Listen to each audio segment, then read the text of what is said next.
In March of 2018, something happened in Mexico that sounds completely made up. Tens of thousands of people packed into public plazas, not for a concert, not for a political rally, not for a soccer match. They came to watch a cartoon. I can never forgive you for what you've done. Cities across Mexico organized giant public screenings for the final episodes of Dragon Ball Super.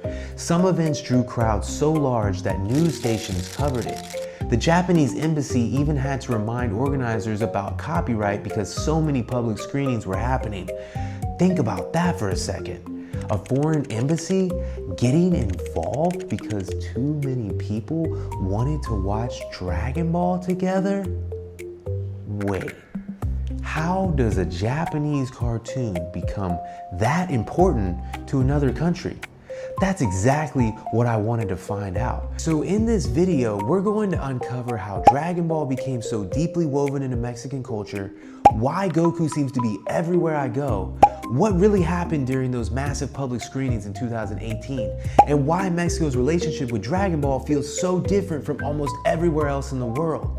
And by the end, I'll share the one discovery that completely changed the way I understand not just Dragon Ball, but Mexico itself. Because growing up in America, I loved Dragon Ball. I was the kid sprinting home from school, throwing my backpack on the floor, turning on Cartoon Network, hoping today's episode wasn't another rerun. Half of the time, of course it was. Dragon Ball was a huge part of my childhood. But after moving to Mexico, I realized I had completely underestimated what Dragon Ball means to people in Mexico. At first, I thought I was just imagining it. You know, when you buy a certain car and then suddenly it feels like everybody else owns the same car? Kind of like that.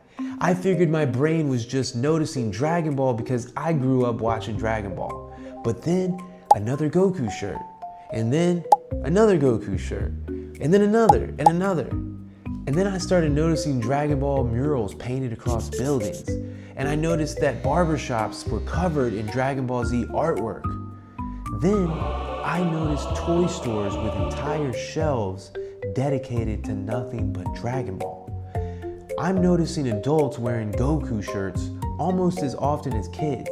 And the deeper I looked, the stranger it became, because this wasn't just happening in one neighborhood or one city. I've seen it in Merida, I've seen it in Playa del Carmen, I've seen it in Progreso, I've seen it in little small towns in between. I didn't just see it in one town. I've seen it everywhere I went. Everywhere I went, Goku was there. And that raised another question. Lots of countries like Dragon Ball. So why did Mexico look so different to me? I started digging, and the very first thing I found surprised me. Dragon Ball first began reaching Mexican audiences during the 1900s when anime was becoming widely available on free-to-air television. Dragon Ball Z, the saga continues. Cosmic evil is on the rise. You and your friends are Earth's only Free-to-air hope. television. That part was important. Free television. Millions of families didn't need expensive cable packages to watch it. Kids from completely different backgrounds, rich, poor, cities, small towns, all were watching the exact same story.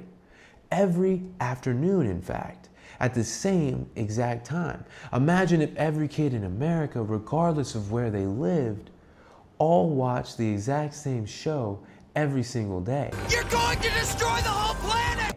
That exactly is what happened here in Mexico. And suddenly, Dragon Ball wasn't just entertainment. It became a shared childhood. But there was one problem. Lots of shows became popular. Very few became part of a country's identity. So that's why I kept digging. And that's when I found my second clue. The voice of Goku in Latin America, Mario Castañeda,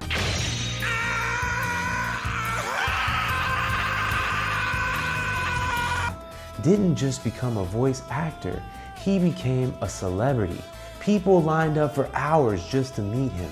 Fans recognized his voice almost instantly. Vegeta, no importa qué método utilice para intentarlo, pero entiende que no puedo ser tan cruel como eres tú. And after watching interview after interview, I started realizing something. For millions of people, that wasn't just Goku's voice. That was the voice of their childhood. It surprised me, but it still didn't explain why entire cities gathered together to watch Dragon Ball. That's something that still wasn't adding up. So I kept asking a different question. What happened in Mexico that didn't happen in America? And that's when things got a little more interesting. At first, I assumed the answer was simple. I figured Mexico just got lucky. Dragon Ball happened to become popular and people never stopped loving it. But the deeper that I looked, the less the theory made sense. Because popularity doesn't usually last 30 years. Most TV shows disappear. New generations move on. But somehow, Goku never left. So I started looking at what Americans experienced compared to what Mexicans experienced. And that's when I found one of the biggest differences. Growing up in America, Dragon Ball felt like one show among hundreds. You had Nickelodeon, Disney Channel, Cartoon Network, Fox Kids. There were always shows competing for your attention.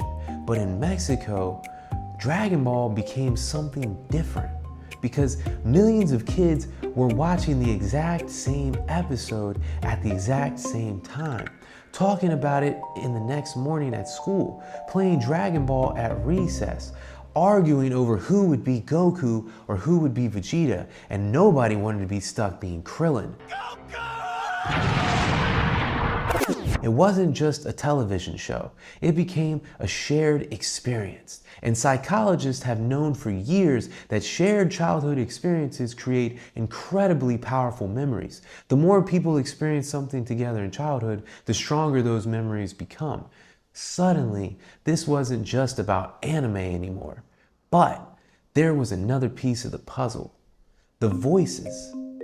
If you grew up watching Dragon Ball in America, you probably recognize Sean Schimmel. I will not let you destroy my world!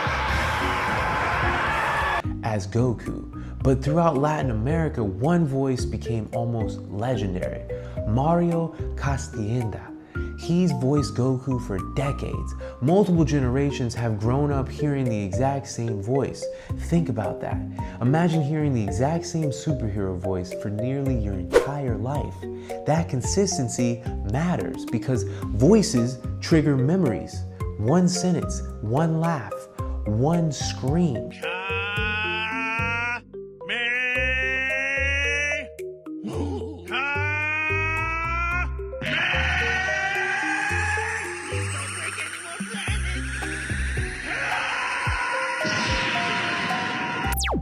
And suddenly, you're 12 years old again. But even that didn't explain something that I had been seeing all over Mexico: the merchandise.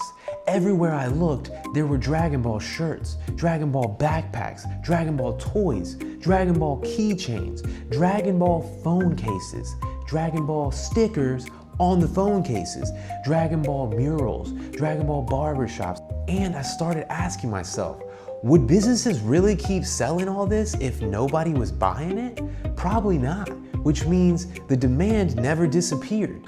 It simply moved from one generation to the next. Parents introduced it to their kids. Those kids grew up. Now they're introducing it to their kids. That raised another question.